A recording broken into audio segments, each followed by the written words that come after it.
Cek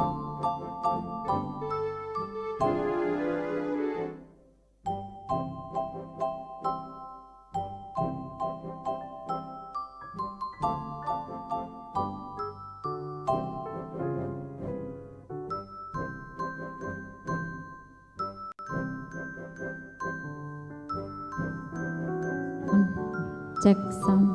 Oke. Cek cek 1 2 cek cek. Cek cek cek cek. Ini belum. Udah masuk. Oke.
Hah? Ada WP? Wah, kita udah yang kelima nih. Mau pulang lagi. WP, lanjutkan. WP Tuhan memberkati. Halo, kami Pak Sutri, Anto Ana, peserta WIP 3. Kami Pak Sutri, Michael dan Butet. Halo, kami Pak Sutri Lisa. Ini pasanganku Sahat. Ini Linda.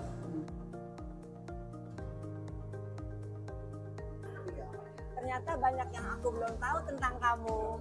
Aku juga. Oh, kita bersyukur ikut WP ya. Ya, Ayo seru. kita ikut WP. Keren. Anda tidak akan pernah menyesal ikut weekend Pak Sutri GKI Putih. Banyak hal yang sebelumnya kita tidak tahu menjadi tahu. Makin cinta, makin mesra. Bapak Ibu sekalian, saya sebetulnya bingung kenapa saya diundang di WIP dari tanggal 15 sampai 17 Februari. Nah, setelah saya mengikutinya, ternyata saya melongo bahwa saya ini boleh dikatakan tidak mengerti apa artinya pernikahan, perjalanan keluarga, dan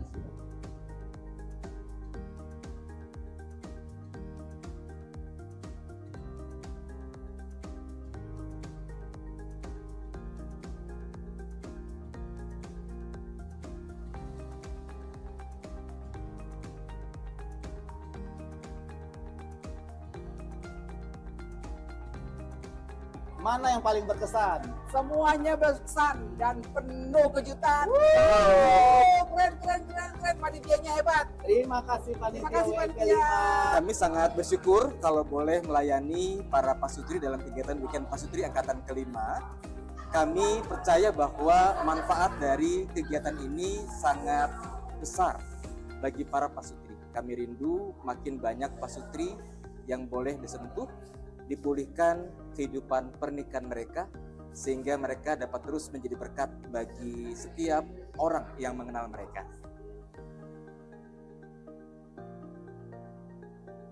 jadi jangan sampai kita menyesal karena kita melewatkan uang satu bukan uang satu miliar, melewatkan kesempatan hidup ini. Cikini, kegodang dia. Kalau mau bahagia begini, ikut WP Pak Sutri ya. Ubur-ubur ikan Ikan lele. lele. Setelah ikut WP, makin cinta lele. lele. Apa kabar Pak Sutri?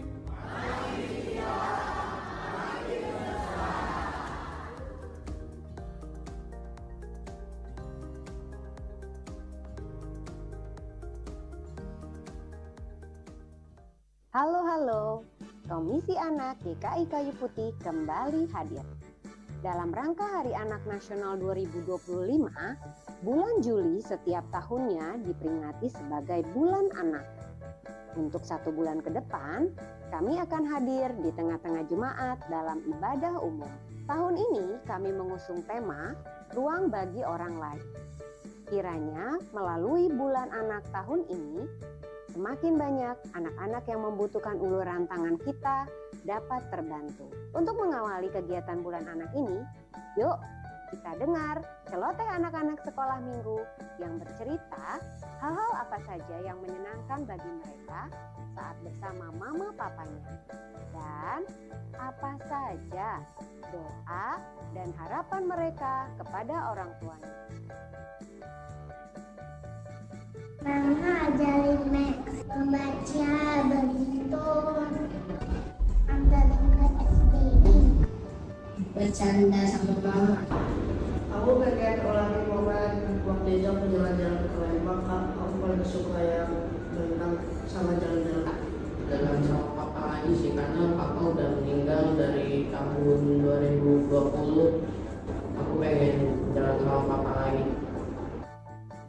Aku berdoa agar mama papa umurnya panjang, selalu bahagia, dan bisa meluangkan waktu berbuka aku lebih banyak.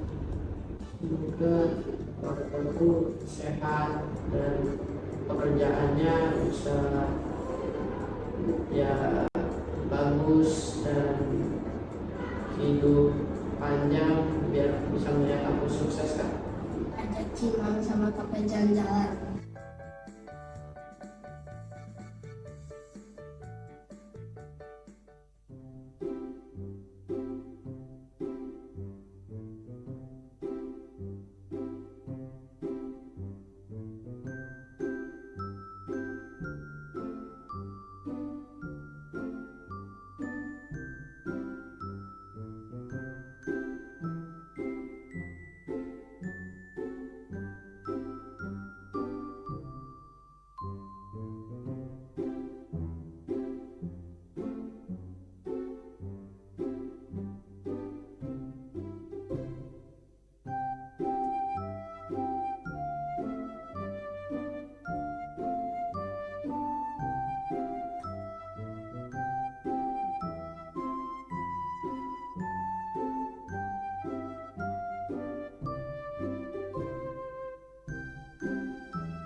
Selamat hari Minggu dan selamat beribadah bersama Jemaat GKI Kayu Putih.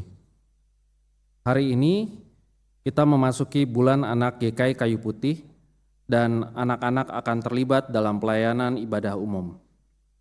Pada kebaktian Minggu hari ini, Majelis Jemaat GKI Kayu Putih mengundang umat dan simpatisan untuk mengikuti sakramen perjamuan kudus yang hanya diberikan kepada saudara-saudara yang telah mengaku percaya atau sidi. Saudara yang terkasih dalam Tuhan Yesus Kristus, sebelum kita beribadah, ada beberapa informasi lainnya yang akan disampaikan. Berita duka cita.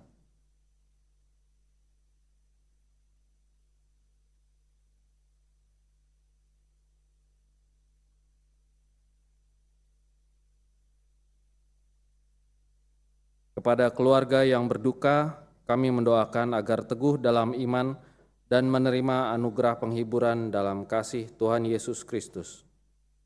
Donor darah.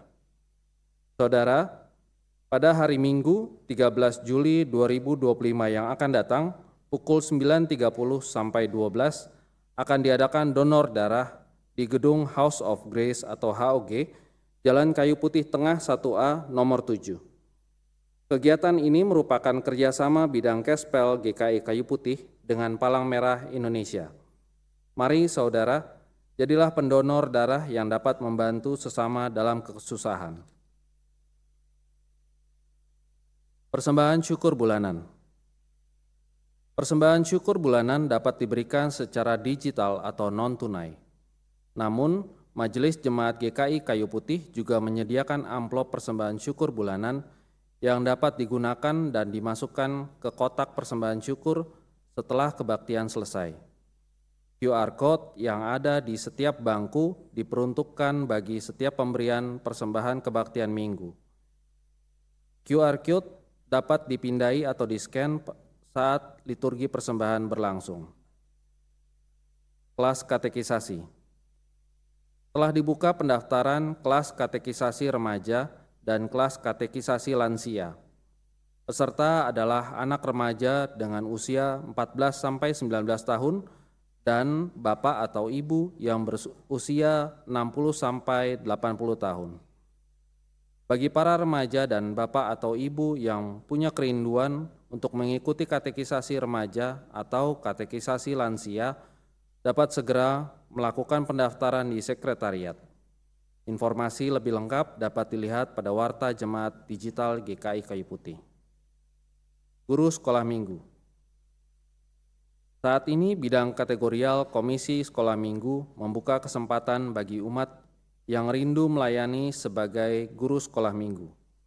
Saudara dapat menghubungi booth GSM di halaman gereja atau sebelah aula gereja setelah kebaktian selesai pada hari ini 6 Juli dan minggu yang akan datang 13 Juli 2025. Mari kita taburkan benih kebenaran di hati anak-anak yang Tuhan kasihi, karena dari merekalah masa depan kerajaan Allah bertumbuh. Apabila umat memerlukan bantuan pelayanan, dapat menghubungi sekretariat gereja selama jam kerja. Umat yang dikasihi Kristus, marilah dalam keheningan kita mempersiapkan hati untuk memulai ibadah hari ini.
Umat yang dikasihi Kristus, mari dengan berdiri kita menaikkan pujian dari Kidung Jemaat 242, bait pertama dan yang kedua.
Saudara-saudara, kita imani ibadah kita pada pagi ini dengan pengakuan bahwa pertolongan kepada kita adalah di dalam nama Tuhan yang menjadikan langit dan bumi.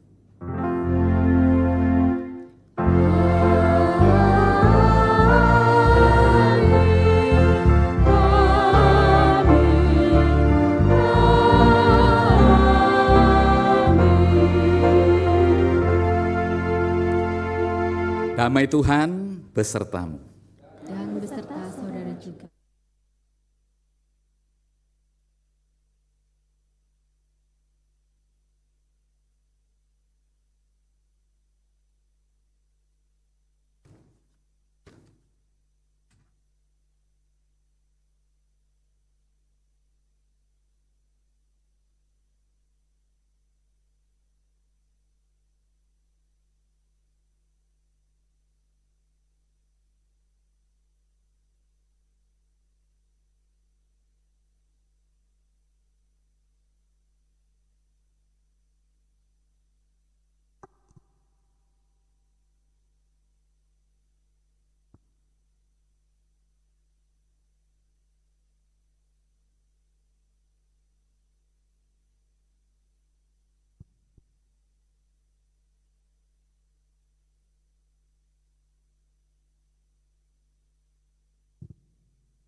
Saturday, Jesus is my best friend.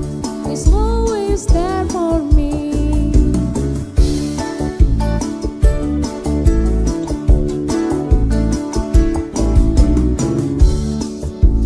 Best friend, my best friend, my best friend.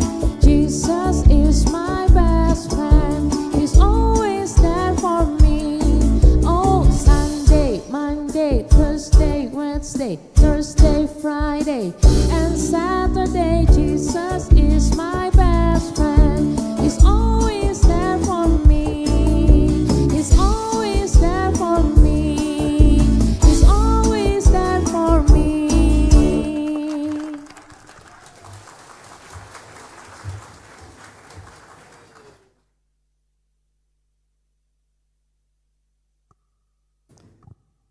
Orang tua dari anak-anak ini beberapa waktu mendatang akan mengatakan bahwa cepet banget ya sekarang anak-anakku udah tua. Pada saat dia udah pakai tongkat. Ya, ini anak-anak yang Tuhan anugerahkan bagi kita. Saudara-saudara, sesungguhnya begitu banyak berkat yang sudah kita terima dari Tuhan.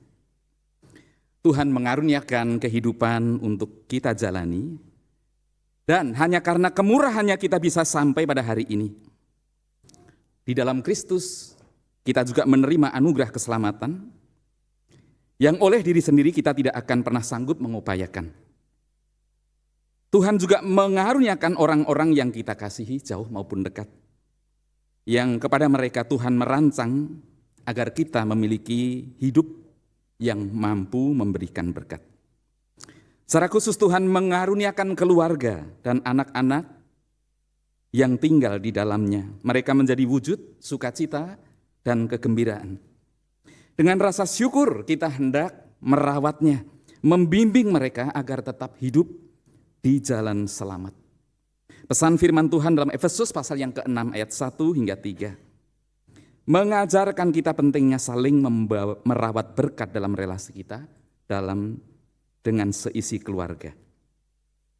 Hai anak-anak, taatilah orang tuamu dalam Tuhan, karena demikianlah yang benar. Hormatilah ayahmu dan ibumu. Ini satu perintah yang penting seperti yang nyata dari janji ini, supaya kamu berbahagia dan panjang umurmu di bumi. Hai bapak-bapak, janganlah bangkitkan kemarahan anak-anakmu, tetapi didiklah mereka dalam ajaran dan nasihat Tuhan.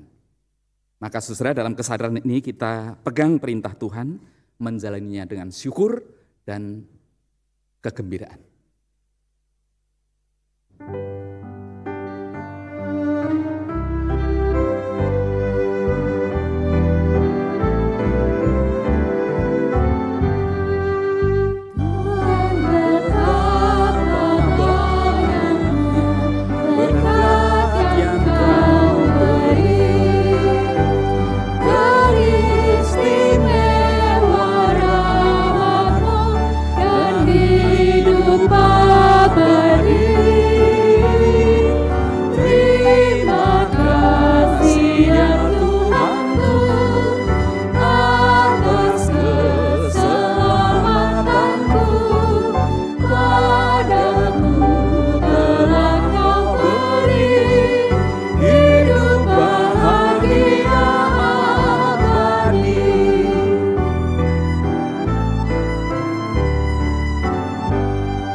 Kembali sebuah persembahan pujian dari anak-anak.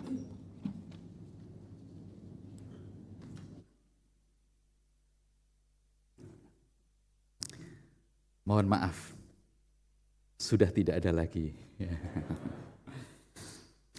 Saudara-saudara,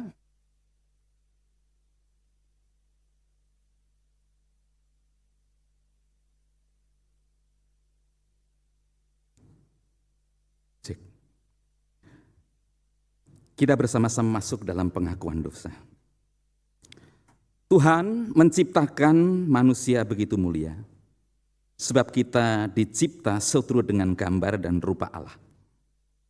Namun kita sadar bahwa kita juga memiliki sisi rapuh oleh karena keberdosaan kita. Kita adalah debu dan kita akan kembali menjadi debu. Tidak mudah menjadi manusia yang rindu hidup benar dan mampu mewujudkan hidup benar. Dalam kerapuhan kita datang kepada Tuhan dengan kepala tertunduk dan hati yang penuh penyesalan, memohon pengampunan Tuhan. Mari silahkan saudara-saudara menaikkan doa pribadi, doa pengakuan dosa saudara.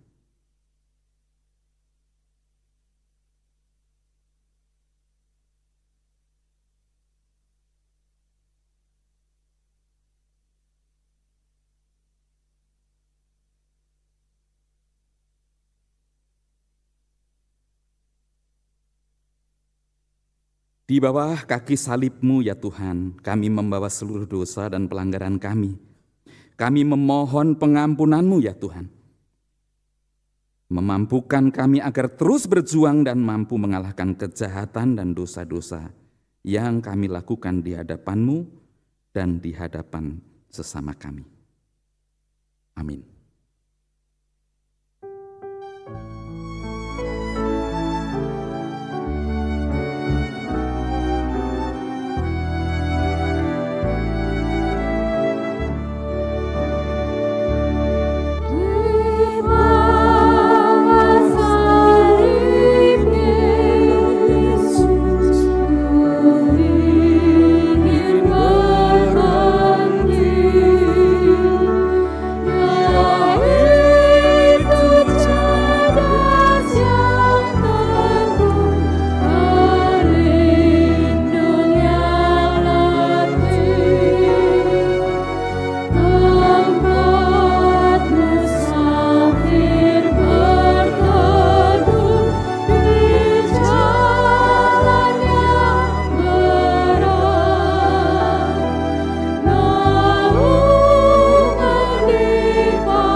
Bagi kita yang datang kepada Tuhan dengan penuh penyesalan, memohon pengampunannya dan terus berusaha mewujudkan tekad menjadi manusia baru, maka dengarkanlah berita anugerah dari Tuhan.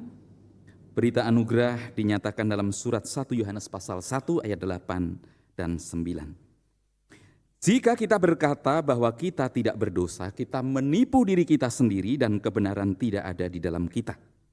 Jika kita mengaku dosa kita, maka Ia setia dan adil, sehingga Ia akan mengampuni segala dosa kita dan menyucikan kita dari segala kejahatan. Demikianlah berita anugerah dari Tuhan. Syukur kepada Allah.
Saudara-saudara, mari kita datang di hadapan Tuhan, mari kita berdoa.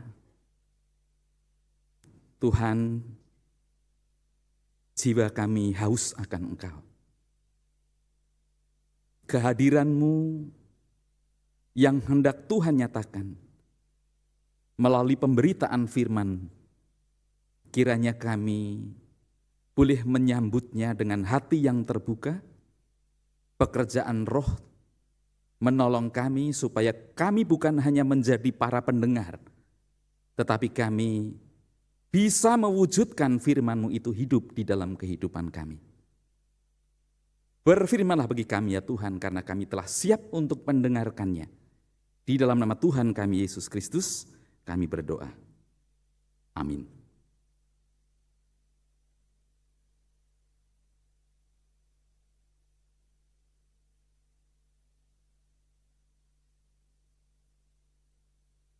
Umat yang dikasihi Tuhan, bacaan pertama diambil dari Yesaya 66 ayat 10 sampai dengan 14. Yesaya 66 ayat 10 sampai dengan 14. Bersukacitalah bersama Yerusalem dan bersorak-sorailah karenanya, hai semua orang yang mencintainya. Bergiranglah bersama dia segirang-girangnya, hai semua orang yang berkabung karenanya. Supaya kamu menyusu dan menjadi puas dari susu yang menyegarkan kamu, supaya kamu ngisap dan menikmati susu dari buah dadanya yang bernas. Sebab beginilah firman Tuhan, sesungguhnya aku mengadakan kepadanya damai sejahtera seperti sungai, dan kekayaan bangsa-bangsa seperti batang air yang meluap. Kamu akan menyusu, digendong, dan dibelai-belai di pangkuan, seperti seorang yang dihibur ibunya. Demikianlah aku akan menghibur kamu. Kamu akan dihibur di Yerusalem. Ketika kamu melihatnya, hatimu akan gembira, dan kamu akan seperti rumput yang tumbuh subur. Maka tangan Tuhan akan nyata kepada hamba-hambanya, dan amarahnya kepada musuh-musuhnya. Demikianlah sabda Tuhan. Syukur kepada Allah. Menanggapi bacaan pertama, marilah kita membaca Mazmur 66, ayat pertama sampai dengan ayat yang ke-9, secara bergantian. Mazmur 66, ayat pertama sampai dengan yang ke-9. Untuk pemimpin biduan nyanyian Mazmur Daud, bersorak-sorailah bagi Allah, hai seisi bumi. Mazmurkanlah kemuliaan namanya, muliakanlah dia dengan puji-pujian. Katakanlah kepada Allah, betapa dahsyatnya segala karyamu. Karena kuasa-Mu yang hebat, musuh-musuhmu tunduk kepadamu. Seisi bumi sujud menyembah-Mu. Dan bermasmur bagimu, memasmurkan nama-Mu. Pergilah dan lihatlah karya Allah. Ia dahsyat dalam perbuatannya terhadap manusia. Ia mengubah laut menjadi tanah kering. Dan mereka menyeberangi sungai dengan berjalan kaki. Oleh sebab itu, marilah kita bersukacita karena Dia. Yang memerintah dengan perkasa untuk selama-lamanya. Matanya mengawasi bangsa-bangsa. Agar para pemberontak tidak meninggikan diri. Pujilah Allah kami, hai bangsa-bangsa. Dan perdengarkanlah puji-pujian kepadanya. Ia membuat kami tetap hidup. Dan tidak membiarkan kaki kami goyah.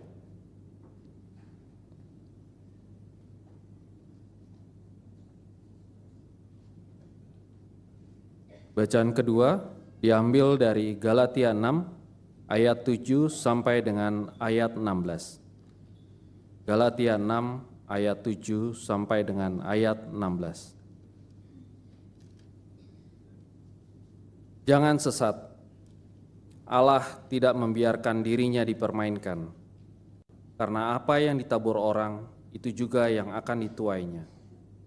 Sebab siapa yang menabur dalam dagingnya, ia akan menuai kebinasaan dari dagingnya. Tetapi siapa yang menabur dalam roh, ia akan menuai hidup yang kekal dari roh itu. Janganlah kita jemu-jemu berbuat baik, karena apabila sudah datang waktunya, kita akan menuai jika kita tidak menyerah. Karena itu, selama masih ada kesempatan bagi kita, marilah kita berbuat baik kepada semua orang, tetapi terutama kepada saudara-saudara seiman kita. Lihatlah bagaimana besarnya huruf-huruf yang kutulis kepadamu dengan tanganku sendiri. Mereka yang secara lahiriah suka menonjolkan diri, merekalah yang berusaha memaksa kamu untuk bersunat hanya dengan maksud supaya mereka tidak dianiaya karena salib Kristus. Sebab mereka yang menyunatkan dirinya pun tidak memelihara hukum Taurat. Namun mereka menghendaki supaya kamu menyunatkan diri agar mereka dapat bermegah atas keadaanmu yang lahiriah.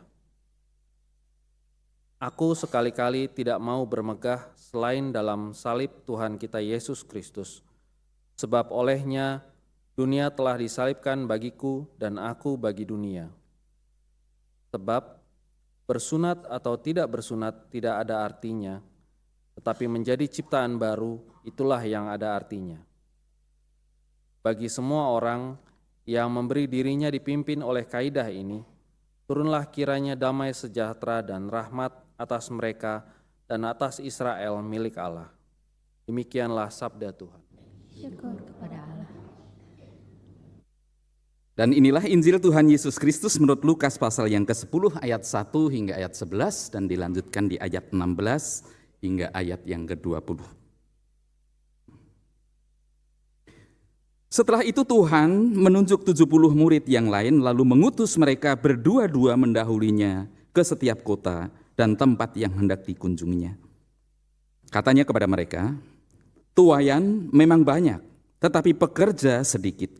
Karena itu mintalah kepada Tuan yang punya tuayan, supaya ia mengirimkan pekerja-pekerja untuk tuayan itu.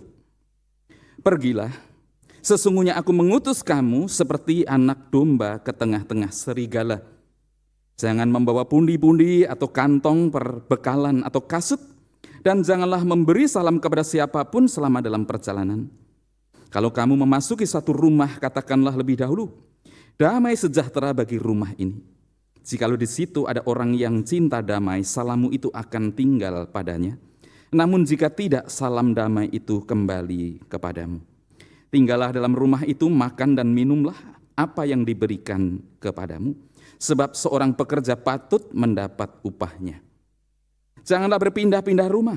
Jikalau kamu masuk ke dalam sebuah kota dan kamu diterima di situ, makanlah apa yang dihidangkan kepadamu. Dan sembuhkanlah orang-orang sakit yang ada di situ dan katakanlah kepada mereka, kerajaan Allah sudah dekat. Tetapi jikalau kamu masuk ke dalam sebuah kota dan kamu tidak diterima di situ, pergilah ke jalan-jalan raya kota itu dan serukanlah, juga debu kotamu yang melekat pada kaki kami kebaskan terhadapmu. Namun ketahuilah, kerajaan Allah sudah dekat." Ayat yang ke-16 hingga ayat yang ke-20. Siapa yang mendengarkan, kamu mendengarkan aku. Siapa yang menolak kamu, menolak aku.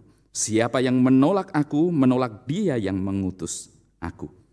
Kemudian ke-70 murid itu kembali dan dengan gembira dan berkata, "Tuhan, setan-setan pun takluk kepada kami demi namamu." Kata Yesus kepada mereka, "Aku melihat iblis jatuh seperti kilat dari langit. Sesungguhnya aku telah memberikan kuasa kepada kamu untuk menginjak ular dan kalajengking dan kuasa atas segala kekuatan musuh, sehingga tidak ada yang akan mencelakakan kamu. Meskipun demikian, janganlah bersukacita karena roh-roh itu takluk kepadamu, tetapi bersukacitalah karena namamu terdaftar di surga." Demikian pembacaan firman Tuhan. Berbahagialah setiap kita yang mau mendengarkan firman Tuhan, merenungkannya, memeliharanya di dalam kehidupan sehari-hari. Haleluya. Haleluya. Haleluya.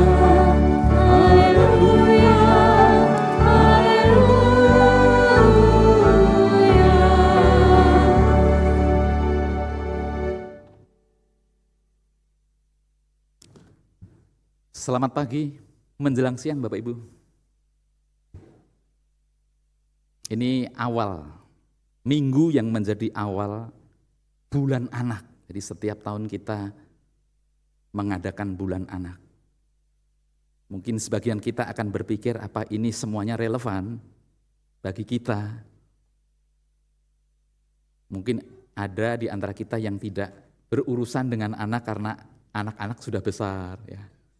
Karena kita sudah menjadi tua. Bagaimana relevansinya? Tapi percayalah bahwa kita ini sendiri berbicara tentang relasi.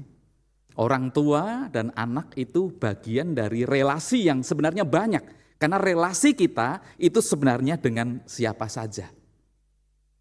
Dan pasti firman Tuhan ini bukan hanya menjadi pendidikan bagi anak, tapi juga pendidikan bagi anaknya Tuhan. Kita maksudnya ya. Nah Bapak Ibu yang dikasihi oleh Tuhan, saya awali firman Tuhan ini dengan satu kisah tentang keluhan seorang bapak. Dia ungkapkan seperti ini ketika dia menghadapi satu pergumulan. Jadi anaknya itu bikin pusing, anaknya udah gede, anaknya sudah boleh dikatakan remaja gitu, udah pemuda. Dia bilang gini, heran loh Pak saya, jujur saya heran, salahnya di mana katanya. Anak saya itu sedari kecil, itu sudah saya bawa mendekat kepada Tuhan. Tapi kenapa anak saya ini makin gede, makin besar itu bukannya makin menunjukkan seperti ini tuh anak hasil didikan Tuhan gitu loh. Sulit diatur, bikin masalah. Saya berharap dulu waktu kecil dia itu hanya bikin capek fisik, ya sudah gitu ya. Kan udah kalau mendidik anak, capeknya itu waktu kecil, tapi capek fisik. Habis itu anak itu sudah bisa sendiri. Dan memang anak itu bisa sendiri, bisa kemana-mana sendiri. Tapi ternyata capek fisik yang sudah selesai itu digantikan dengan capek hati. Ya.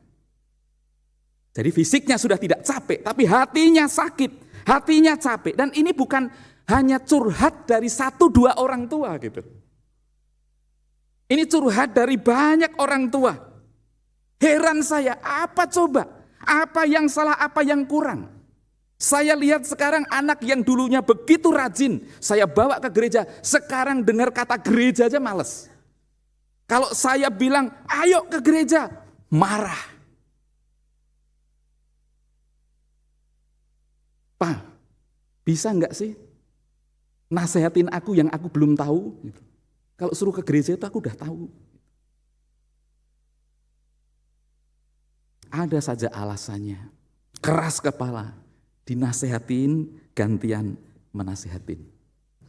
Nah, saudara-saudara, malah ya, ini ada orang tua yang menurut saya menarik. Ketika dia menjumpai anaknya yang makin dewasa itu seperti itu, lalu dia mengatakan begini, saya bukan anti kritik ya, tapi kita harus meletakkan pada porsi yang tepat. Dia katakan bahwa, Pak, jangan-jangan ada yang salah yang sudah dilakukan oleh gereja. Jadi tanggung jawab atas anak dia, itu diserahkan kepada gereja yang di gereja aja cuma 1 jam gitu. Itu kan tidak masuk akal sebenarnya. Tapi ini benar-benar terjadi. Saya mengunjungi seorang bapak yang lagi sakit, bapak ini punya anak, anaknya saya yang meneguhkan pemberkatan dan peneguhan nikahnya. Nah, setelah ya menikah lalu menjalani kehidupan, saya dengar bahwa kehidupannya itu kurang harmonis. Lalu ketika saya melawat ayahnya, saya sudah mendoakan, saya keluar dari ruangan ICU, lalu saya disusul oleh adik dari ayah itu dan mengatakan, terima kasih Pak Pendeta sudah mendoakan. Tapi satu hal Pak Pendeta, saya mau cerita tentang ponakan saya ini, keluarganya. Ini sudah 2 tahun udah nggak ngumpul ini. Gimana ini? Apa yang sudah dilakukan oleh gereja? Bina pranikahnya bagaimana katanya? Berarti ada yang salah dengan bina pranikah kita. Tapi untung saya itu bisa berkelit itu. Saya bilang sama bapak ini, Pak, yang ikut bina pranikah di GKI Kayu Putih itu udah ratusan. Kalau memang yang salah itu bina pranikahnya, pasti semua udah rusak. Betul nggak? Ini yang rusak ponakan bapak gitu loh. Saya tidak, sekali lagi tidak anti kritik ya, tapi sebenarnya kan disinilah ya, kita tidak menjadikan atau tidak selalu atau tidak pertama-tama menjadikan pihak lain itu sebagai yang ketempuh dan ketimpa sial gitu loh. Atas apa yang kita jumpai, ya, atas hal yang mungkin tidak memuaskan di dalam diri kita. Termasuk banyaknya anak-anak muda yang saat ini katanya sudah tidak lagi beribadah di gereja kita. Ya. Nggak apa-apa, jadi gereja juga memikirkan bagaimana, tapi bahwa itu tidak menjadi satu-satunya hal yang menjadi tanggung jawab gereja. Karena dia di gereja hanya sekali lagi beberapa jam saja. Tapi bagaimana dengan kesehariannya? Bagaimana ketika mereka berinteraksi dengan kita? Apa yang sudah kita lakukan? Kan itu kan pertanyaannya. Ketika kita mempertanyakan orang lain, ketika kita mempertanyakan pihak lain, bagaimana dengan diri kita sendiri? Apa yang sudah kita lakukan? Itu Bapak Ibu. Inilah saatnya kita kembali merenung. Sebelum kita menyalahkan pihak lain, mari kita mengevaluasi diri kita, memberi ruang untuk bertanya, apa yang selama ini sudah aku lakukan? Bagaimana ketika anak-anak kita di rumah? Bagaimana ketika kita menjalani keseharian dengan mereka? Tempat di mana kita menghabiskan begitu banyak waktu dan berinteraksi dengan mereka secara intens. Nah, pertanyaan ini jujur mengingatkan kita pada apa yang dikatakan Galatia pasal 6 ayat yang ke-7. Tadi kita sudah membaca, Bapak Ibu.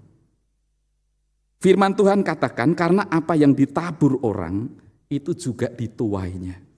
Kita kadang-kadang tidak mau membaca bagian ini karena ini kan hukum tabur tuai. Gitu. Kita kan nggak percaya hukum tabur tuai. Tapi kan sebab dan akibat itu kan kita secara logika aja kita terima. Kalau ada sesuatu yang berakibat buruk, lalu kita cari penyebabnya apa, gitu. Berarti kan ada yang namanya sebab dan akibat itu. Karena apa yang ditabur orang, itu juga yang akan dituainya. Sebab barang siapa menabur dalam dagingnya, ia akan menuai kebinasaan dalam dagingnya. Tetapi barang siapa menabur dalam roh, ia akan menuai hidup yang kekal dalam roh itu. Ini kan sebenarnya sekali lagi ingin mengatakan kepada kita, apa yang kita lakukan itu ada dampaknya. Aksi dan reaksi, kan gitu kan. Sebab dan akibat. Jadi ketika kita melihat apa yang dihasilkan tidak sesuai dengan apa yang kita harapkan, pertama-tama yang perlu ditujukan pertanyaan itu untuk diri kita sendiri. Ibarat kalau kita menanam, bagaimana selama ini dengan apa yang kita tanam? Bagaimana selama ini kita menabur? Apa yang selama ini kita tabur? Bapak Ibu, mungkin saya pernah bercerita tentang seorang yang tidak mau lagi menginjakkan kakinya di gereja sejak 14 tahun yang lalu. Nggak mau lagi masuk gereja Kayu Putih. Karena dia kecewa, entah dengan siapa. Gitu ya. Yang jelas bukan dengan saya. Karena waktu itu saya 2 tahun kemudian setelah dia pergi baru saya masuk, kan berarti bukan dengan saya. Kan gitu. Saya mungkin membuat sakit hati yang lain ya bisa, tapi bukan orang ini yang saya ceritakannya. Tapi orang ini menarik gitu. Sudah nggak mau lagi menginjakan gereja di GKI Kayu Putih. Kenapa? Karena GKI Kayu Putih ternyata orang-orangnya nggak lebih baik daripada saya. Gitu. Saya sempat ngobrol-ngobrol lalu cerita anaknya satu tuh di luar negeri, tapi dia jarang kontak dan susah kontak. Saya tanya, terus sekarang aktivitas anaknya apa? Oh, saya nggak ngerti. Waduh, ya orang tua punya anak satu tapi nggak bisa dengan enak gitu ya berinteraksi sebagai orang tua dan anak. Lalu saya mengandai-andai, kalau di sana dia misalnya ikut komunitas di gereja, gimana? Wah, dia dengan semangat mengatakan, oh ya bagus. Kenapa bagus? Kan jelas lingkungannya. Ya itu lingkungan yang kamu kutuk. Yang kamu tinggalkan 14 tahun itu. Berpikir enggak bahwa selama 14 tahun kamu pulang ke rumah, kamu cerita apapun tentang yang ada di gereja, tentang majelis itu, tentang pendeta ini, kan gitu kan? Ngomel, anaknya dengar yang waktu itu masih kecil. Berarti anak itu sudah kita racuni. Dengan pemahaman-pemahaman yang buruk tentang gereja, tentang, kan begitu. Kadang-kadang kita tidak sadar loh Bapak Ibu. Kita ngomel-ngomel tentang gereja di rumah, didengar oleh anak kita. Baru kita pusing ketika anak kita sudah nggak mau lagi ke gereja. Jadi pertanyaannya sekali lagi, apa yang sudah kulakukan? Gitu. Jadi kan relevan. Kita memang ajak dia ke gereja, kita memang ajak dia ke SBI. Dia mendengarkan firman Tuhan yang baik-baik, tapi dia di rumah mendengarkan yang lain. Jadi ternyata tidak selesai saudara dengan berhenti pada sudah ditaburi dengan firman Tuhan, sudah ditaburi dengan kebenaran. Karena pada saat yang sama kita juga menaburi dia dengan ilalang. Kan gak gitu? Nah ini menjadi sesuatu hal yang menarik untuk kita introspeksi.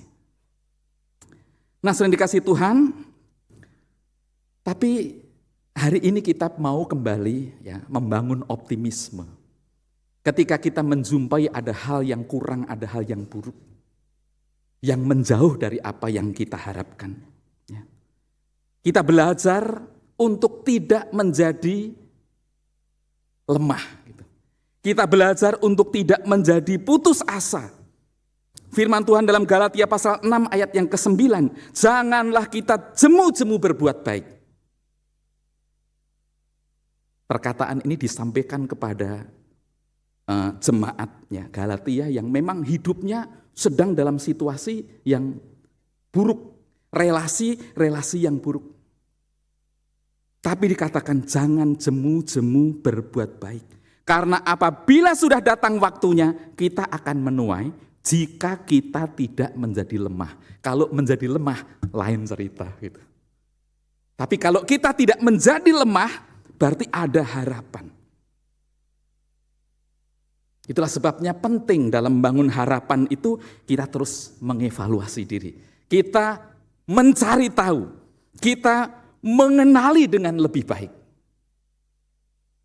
Karena jujur saudara-saudara, kita itu lebih banyak merasa sudah selesai dan sudah cukup ketika ada sesuatu yang baik itu diisikan kepada anak-anak kita. Kan sudah sekolah minggu, kan sudah ini, kan sudah ikut program camp apa dan sebagainya. Tidak menjamin. Tapi juga jangan tidak menganggap itu tidak berguna ya Bapak Ibu ya. Saya bawa cangkir. Ya. Tidak ada kuis, tidak ada pertanyaan berhadiah. Karena ini cangkir saya beli lumayan Bapak Ibu. Ya, ini ada 2 buah cangkir. Yang satu warna kuning, satu warna putih ya Bapak Ibu ya. Semuanya ini cangkir, ya cangkir kan, biasanya dipakai buat bikin kopi ya Bapak Ibu ya. Dia dibuat dari keramik. Bentuknya beda tapi mereknya sama. Ya, gitu. Bapak Ibu percaya tidak bahwa bagi kita yang kita anggap bahwa ini sama, kan ya cuma cangkir gitu ya. Tapi kalau saya tuangi, ya saya pakai buat bikin menyeduh kopi yang sama, dengan ukuran yang sama, ya, ukuran banyaknya, ukuran menggilingnya itu besarnya sama, artinya kopi yang sama, kita tuang dengan air yang suhunya sama, itu rasanya bisa beda. Dan itu baru bisa tahu kalau kita coba kanan, kiri gitu. Nggak percaya kan? Memang saya ketemu dengan orang yang susah percaya sih. Gitu. Tapi ini sudah saya buktikan. Gitu. Dan bukan hanya saya, anak saya pun membuktikan. Enak yang mana dek? Enak yang ini. Benar, saya juga mengatakan hal yang sama. Udah saya buktikan, orang lain yang juga menikmati kopi yang sama, dia bisa mengatakan hal yang sama juga. Berarti kesimpulannya adalah, yang menentukan kopi ini enak itu bukan semata-mata apa yang kita tuangkan, betul nggak? Tetapi juga dipengaruhi bagaimana dengan wadahnya, gitu. Faktor pentingnya itu bukan ditentukan oleh kontennya, tetapi bagaimana dengan wadahnya. Kalau kita bicara tentang menabur itu benih, itu konten. Dan itu penting, benih yang baik itu penting. Tapi ternyata wadah yang menerima benih itu juga penting. Benih ditaburkan. Tapi tanah yang menerima itu ternyata beda-beda loh. Tanah yang satu dengan tanah yang lain ditaburi benih yang sama, hasilnya bisa beda. Karena apa? Karena tanah yang satu itu unsur-unsurnya berbeda, pH-nya berbeda antara satu dengan yang lain sehingga menghasilkan hal yang berbeda. Itu sebabnya ketika kita mendidik anak kita, Bapak Ibu, kita sudah melakukan ya, dengan cara yang sama, diberikan asupan yang sama, diberikan nasihat yang sama, dibawa ke sekolah minggu yang sama. Kita bisa melihat hasil yang berbeda nggak di dalam diri si A dan si B? Berarti kan bukan hanya semata-mata apa yang diberikan, bukan hanya semata-mata apa yang ditaburkan, bukan semata-mata apa yang dituangkan, gitu. Tetapi sangat juga dipengaruhi bagaimana wadah yang menerima, bagaimana anak-anak kita yang menerima. Karena jujur, sebenarnya anak-anak kita itu berbeda satu dengan yang lain. Enggak sama gitu. Ada anak yang bisa mendengar kata-kata yang keras. Ada. Ada anak yang harus disentuh dengan kata-kata yang lembut, betul enggak? Ada anak yang dibilang sekali saja dia udah tahu. Tapi ada anak yang harus diulang-ulang sambil mata kita rada melotot. Ada enggak yang begitu? Ada. Ada anak yang telinganya tebal, mau dengar apa saja dia santai aja. Tapi ada anak yang kita udah ngomong hati-hati, memilih kosakata yang baik sampai buka kamus ya, kata-kata yang terbaik. Tetap aja dia bisa tersinggung gitu loh, tetap aja dia bisa marah. Maka mengenali wadah itu ternyata penting, selain menabur benih yang terbaik. Mengenali wadah, mengenali karakteristik tiap-tiap anak itu penting. Bapak Ibu tahu yang namanya sampo itu di zaman saya itu urusannya hanya kalau rambut kotor kita keramas. Mau sampo apa saja boleh. Zaman dulu itu samponya kan macam-macam ya. Ada sampo merang, ada sampo lidah buaya, ada sampo yang bubuk, cow feather sampo. Ya, masih ingat ya? Kelihatan jadulnya saya kan gitu. Nah, urusannya hanya itu. Jadi urusan rambut kotor dikasih sampo, tapi nggak tahu ya, sekarang rambut sekarang apa jadi berubah ya? Karena apa? Kalau saya lihat di baliho-baliho depan mall itu urusan rambut yang di pojok itu macam-macam. Ya. Setiap rambut itu khusus gitu. Makanya treatmentnya pun juga khusus itu. Jadi makin kesini, treatmentnya itu menjadi makin khusus. Jadi tidak simpel.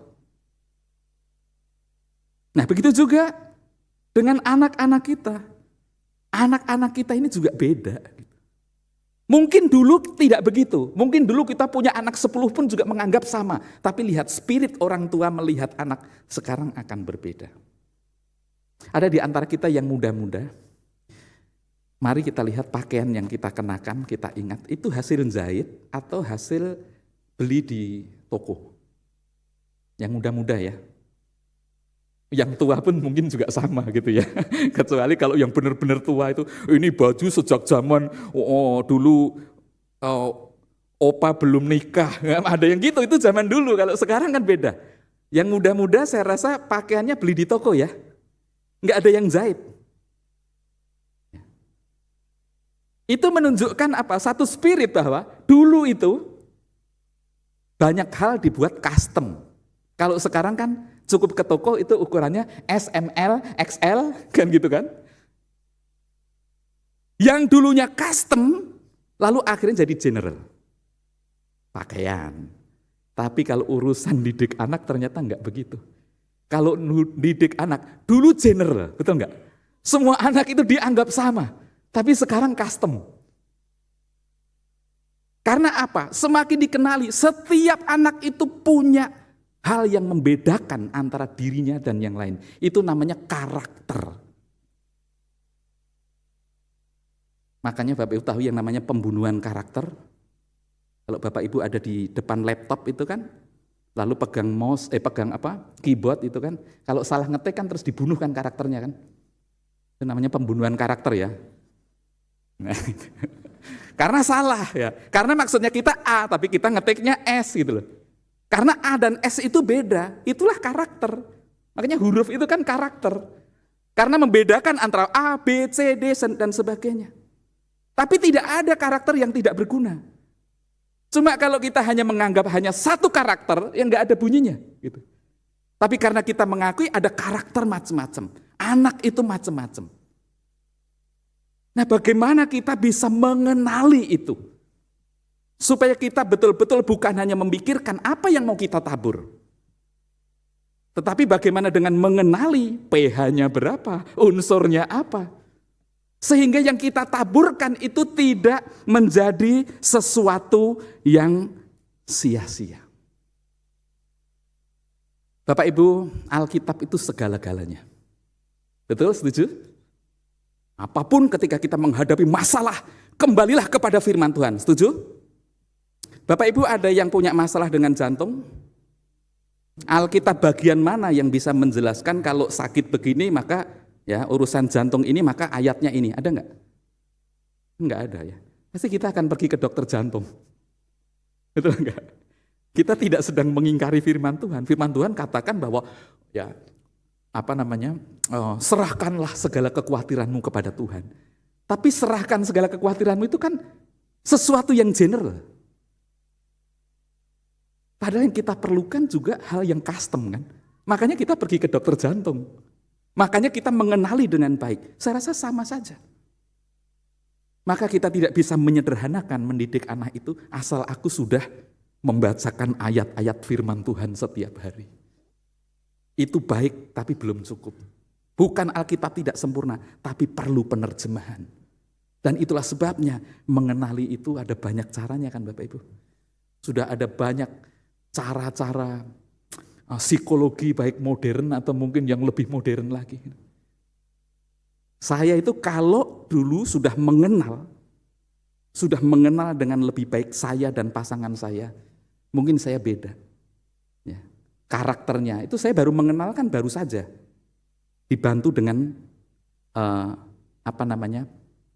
alat-alat ukur tertentu itu kan baru saja. Dulu kalau saya sudah kenal, mungkin saya tidak akan, bukan tidak lagi dengan istri saya. Mungkin menunda lebih lama supaya lebih mendalam gitu loh. Karena saya pacaran itu cuma 8 tahun. Ya 8 tahun mungkin udah mengenal. Tapi yang baru 3 bulan itu loh, kok ya berani-beraninya nikah gitu loh. Kan kita belum mengenal siapa aku pun aku belum mengenal, apalagi siapa kamu. Lah kalau nggak kenal apa bisa tepat gitu. Karena frekuensinya barangkali masih beda yang harus disesuaikan. Makanya mengapa kita ada bina pranikah? Supaya kita mengenal. Makanya kenapa ada yang namanya tes-tes kepribadian ala barat, ala timur, modern atau yang seperti apapun. Atau mungkin statistik yang bisa menolong kita supaya kita bisa lebih memahami. Kamu itu sebenarnya seperti apa sih? Sehingga ketika kita menyampaikan apa yang harus kita taburkan, benih yang baik, itu menjadi sesuatu yang bisa lebih efektif, bisa menjadi lebih efisien. Bapak Ibu, kalau kita melakukan, kita percaya ya, bahwa bukan hanya semata-mata benih baik yang ditaburkan, tetapi bagaimana tentang hal-hal yang custom itu harus diperhatikan. Saya yakin hasilnya juga akan lebih baik. Selamat mencoba. Tuhan memberkati. Amin. Mari kita masuk dalam saat hening.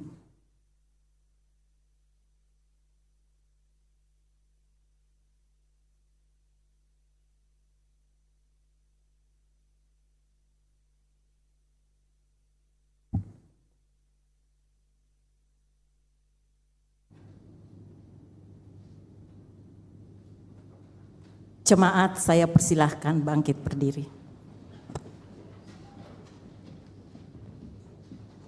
Marilah kita bersama dengan umat Allah di masa lalu, masa kini, dan masa yang akan datang mengingat pengakuan pada baptisan kita seturut dengan pengakuan iman rasuli demikian. Aku percaya kepada Allah, Bapa yang Maha Kuasa, Khalik langit dan bumi, dan kepada Yesus Kristus, anaknya yang tunggal Tuhan kita, yang dikandung daripada Roh Kudus, lahir dari anak darah Maria, yang menderita sengsara di bawah pemerintahan Pontius Pilatus, disalibkan, mati dan dikuburkan, turun ke dalam kerajaan maut. Pada hari yang ketiga, bangkit pula dari antara orang mati, naik ke surga, duduk di sebelah kanan Allah, Bapa yang Maha Kuasa, dan dari sana Ia akan datang untuk menghakimi orang yang hidup dan yang mati. Aku percaya kepada Roh Kudus, gereja yang kudus dan am, persekutuan orang kudus, pengampunan dosa, kebangkitan orang mati, dan hidup yang kekal. Amin. Dipersilahkan duduk kembali.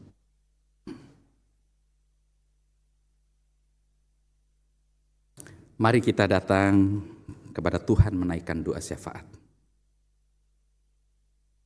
Tuhan, kami bersyukur untuk berkat Tuhan melalui kehadiran orang-orang yang ada di sekeliling kami.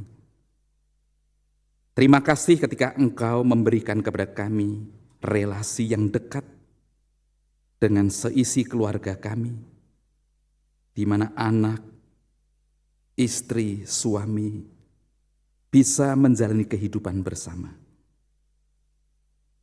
Kami rindu supaya kami bisa bertumbuh bersama. Maka itu Tuhan, biarlah firman yang sudah Tuhan nyatakan memperlengkapi kami, menolong kami supaya kami mau bekerja lebih keras, memahami, mengevaluasi, melakukan hal-hal yang custom atas diri orang-orang yang ada di sekeliling kami yang hendak kami kenali. Biarlah firman-Mu ini Tuhan akan memperlengkapi kami pada hidup bersama yang lebih baik.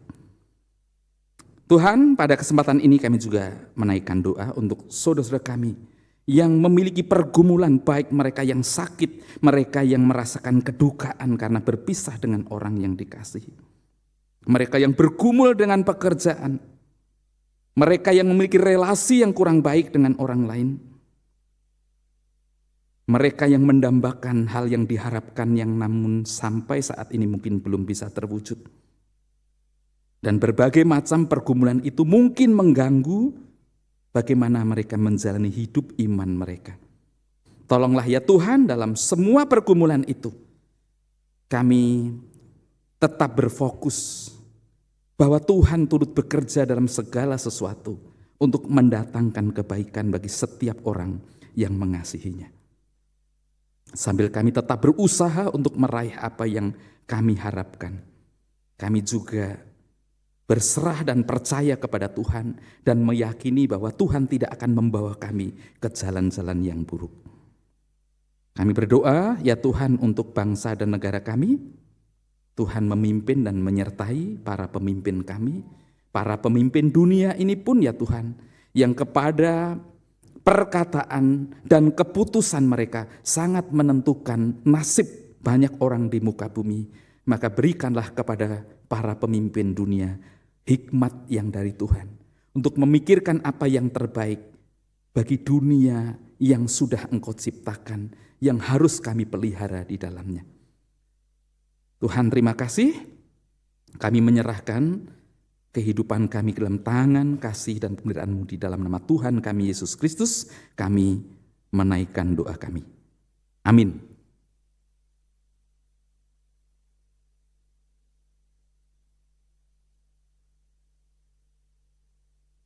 Umat yang dikasihi Kristus, mari kita nyatakan syukur kita dengan memberikan yang terbaik bagi Tuhan. Adapun nats yang mendasari ucapan syukur kita diambil dari Mazmur 50 ayat 23. Siapa yang mempersembahkan korban syukur, ia memuliakan aku.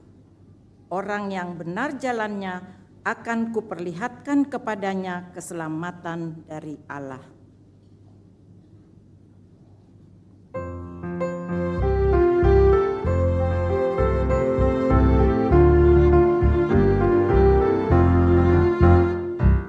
Terima kasih atas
jemaat saya undang untuk bangkit berdiri.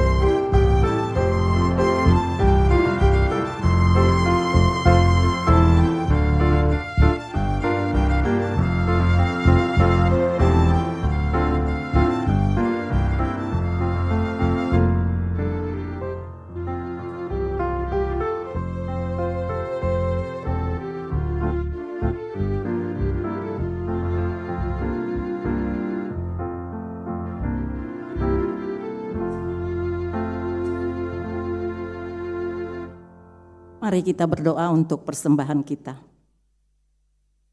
Bapa yang penuh kasih, kami datang kepadamu menyatakan syukur atas kasih-Mu yang membuka jalan kami bagi kehidupan. Terima kasih persembahan kami saat ini. Kiranya persembahan ini dapat dipakai untuk terus menyatakan karya kasih-Mu bagi sesama dan semua di sekitar kami. Inilah doa kami Bapa, di dalam nama-Mu kami bersyukur. Amin.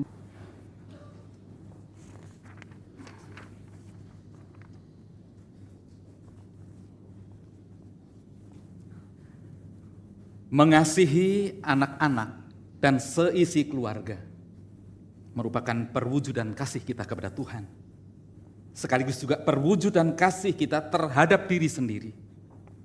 Tidak ada sesuatu yang akan terhilang dari diri kita karena hal itu. Sebaliknya berkat Tuhan akan semakin berlimpah dalam diri kita dan bagi mereka yang Tuhan percayakan kepada kita. Oleh sebab itu mari jangan lelah untuk terus menaburkan kasih dan kebenarannya, agar pada saatnya nanti semua akan tumbuh dan menghasilkan berkas-berkas yang indah.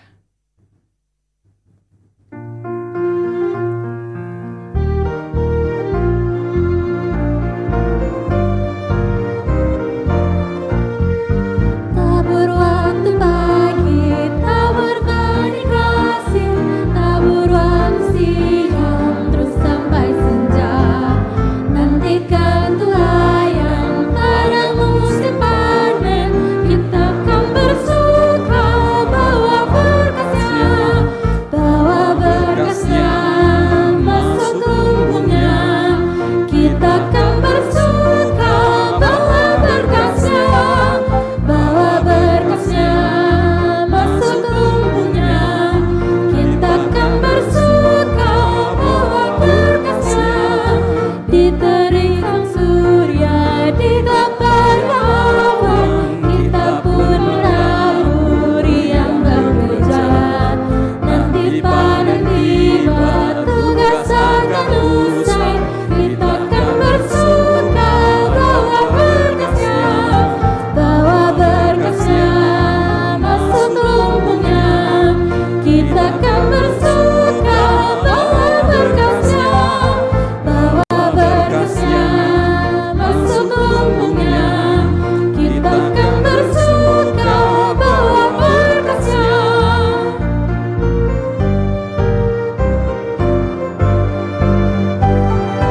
Maju walau sukar, tak berbagi Tuhan, biar jiwa raga susah dan lelah. Sampai akhir nanti kita disambutnya, kita akan bersuka bawa berkasnya, masuk lumbungnya. Kita akan bersuka bawa berkasnya, masuk lumbungnya. Kita akan bersuka bawa berkasnya. Saudara-saudara, arahkanlah hatimu kepada Tuhan. Kami mengarahkan hati kami kepada Tuhan. Jadilah saksi Kristus. Syukur kepada Allah. Terpujilah Tuhan. Kini dan selamanya. Dan kini terimalah berkat-Nya. Tuhan memberkati engkau dan melindungi engkau. Tuhan menyinari engkau dengan wajah-Nya dan memberi engkau kasih karunia. Tuhan menghadapkan wajah-Nya kepadamu dan memberi engkau damai sejahtera. Haleluya, haleluya, haleluya.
Kebaktian telah selesai. Majelis Jemaat GKI Kayu Putih mengucapkan selamat hari Minggu, Tuhan Yesus memberkati.